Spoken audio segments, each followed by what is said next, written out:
મુખ્યમંત્રી ભૂપેન્દ્ર પટેલના હસ્તે સુરત મનપા અને ડ્રીમ સિટીના રૂપિયા 352 કરોડના વિવિધ જનહિતલક્ષી પ્રકલ્પોનું લોકાર્પણ ખાતમુહૂર્ત.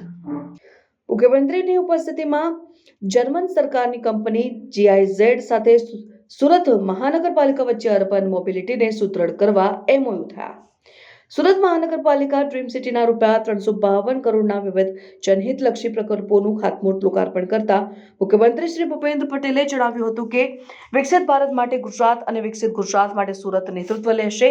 રાજ્યના અર્થતંત્રને મજબૂતી આપવામાં સુરતનું અપ્રતિમ યોગદાન છે, એટલે સુરત માટે જરૂરી એક પણ વિકાસ કાર્ય બાકી ન રહે તેવું આયોજન અને આગામી બજેટમાં કર્યું છે. વિકસિત ભારત માટે ગુજરાત અને વિકસિત ગુજરાત માટે સુરત નેતૃત્વ લેશે.